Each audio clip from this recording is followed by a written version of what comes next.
안녕하세요. 이번 딥다이브에 오신 여러분 환영합니다. 오늘 당신이 공유해 주신 자료들, 정말 흥미로운 신학적 질문을 던지고 있더라고요. 네, 저도 보면서 굉장히 흥미로웠습니다. 그러니까 어떻게 전능하신 삼위일체 하나님의 두 번째 위격이신 아들께서 이미 모든 걸 다 가지고 계셨을 텐데 스스로 피조물이 되어서 이 우주를 상속받아야만 했을까? 그렇죠. 그게 핵심 질문이죠. 네, 바로 그 이유와 그 의미를 오늘 한번 깊이 파고 들어보는 게 이번 딥다이브의 목표입니다. 자, 그럼 어디서부터 한번 풀어가 볼까요? 자료에 따르면 핵심 아이디어는 이거 같아요. 아들께서 스스로 피조물이 되심으로써 아버지로부터 시공간, 그러니까 만물을 상속받기로 계획하셨다는 것. 맞습니다. 히브리서 1장 2절이 정확히 그 얘기를 하죠. 아들을 만물의 상속자로 세우셨다. 그런데 이게 참 뭐랄까 역설적으로 들리지 않나요? 이미 창조주로서 모든 것의 주인이신데 왜 굳이 상속이라는 절차를 거쳐야 했을까? 그것도 피조물이 되어서 말이죠. 네, 그 부분이 바로 우리가 주목해야 할 지점입니다. 제공해주신 문서들을 보면 그 이유를 이렇게 설명하더라고요.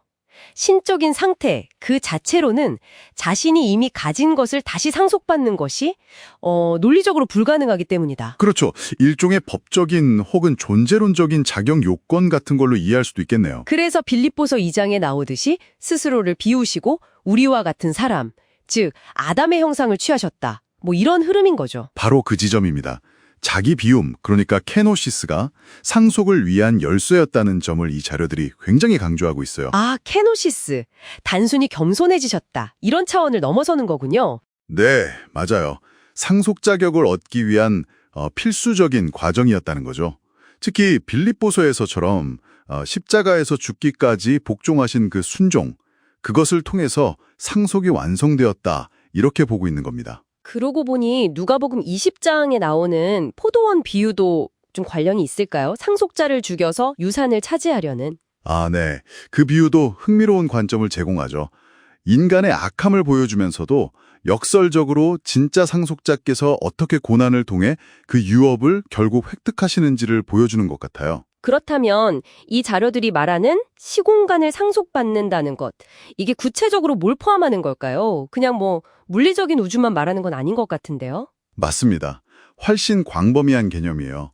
단순히 땅이나 이런 공간뿐만 아니라 시간과 공간 전체, 그리고 무엇보다 중요한 건 모든 이름 위에 뛰어난 이름을 받는 것. 모든 이름 위에 뛰어난 이름? 네, 즉 최고의 권위를 상속받는다는 의미입니다.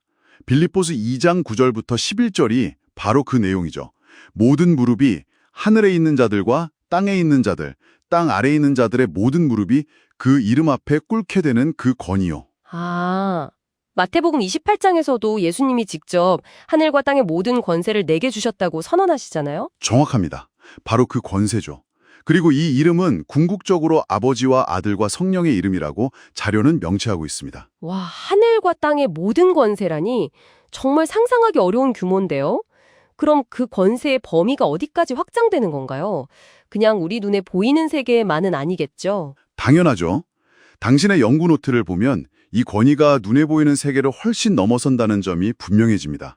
시간과 공간 전체는 물론이고 보이지 않는 영적인 영역까지요. 영적인 영역이라면 천사들의 세계나 그런 건가요? 네, 천사들의 세계, 그리고 또 중요한 것이 죽음의 영역인 하데스, 음부까지 포함합니다. 요한계시록 1장 18절을 보면 부활하신 그리스도께서 직접 말씀하시죠. 내가 사망과 음부의 열쇠를 가졌다. 열쇠를 가졌다. 그게 무슨 의미죠?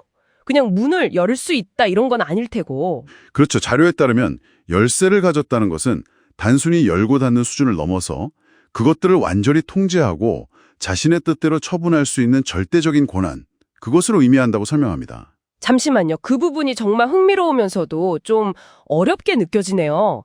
요한계시록 1장을 보면 부활하신 그분 모습이 나오잖아요? 발에 끌리는 옷을 입고 금띠를 띤 모습으로 분명 시공간 안에 나타나시는데. 네, 그렇죠. 인자 같은 이로 묘사되죠. 네. 근데 동시에 나는 처음이요 마지막이다라고 하시면서 시공간을 초월하시는 분으로도 그려지거든요. 이게 어떻게 공존할 수 있는 걸까요? 피조물이 되셨다는 것과 이 초월적인 모습이요? 그 긴장감, 그게 바로 이 신비의 핵심일 수 있습니다. 자료 역시 피조물인 우리 인간의 이해력으로는 그 신비, 그러니까 한 분 안에 있는 신성과 인성의 완전한 연합, 신인양성이라고 하죠. 이걸 온전히 파악하기는 어렵다고 솔직히 인정해요. 그렇겠죠. 이해의 한계가 있겠죠. 하지만 중요한 두 가지 함의를 제시합니다. 첫째는 하나님이 피조물의 형상을 입으셨기 때문에 본래는 하나님을 볼 수 없는 우리 같은 피조물들이 그분을 직접 뵙고 뭐랄까 관계를 맺고 교제할 수 있게 되었다는 점. 아, 하나님을 볼 수 있게 되었다는 거군요. 네. 그리고 둘째는 그 상속받으신 권세, 특히 사망과 음부를 다스리는 그 열쇠를 사용해서 최종적으로 죄의 문제를 해결하고 더 나아가서 죽음과 그 죽음의 영역 자체를 불못에 던져서 완전히 소멸시키는 것. 이것이 이 상속의 궁극적인 목표라는 점입니다. 아, 그러니까 상속이 그냥 권력을 얻는 게 끝이 아니라 오히려 그 권세를 사용해서 창조 세계 전체를 회복하고 완성하는 과정이라는 거네요. 정확합니다. 바로 그거죠. 회복과 완성을 향한 과정인 셈입니다. 그렇군요. 자, 이 모든 내용을 한번 종합해보면 오늘 이 딥다이브가 당신에게 어떤 의미를 가질 수 있을까요?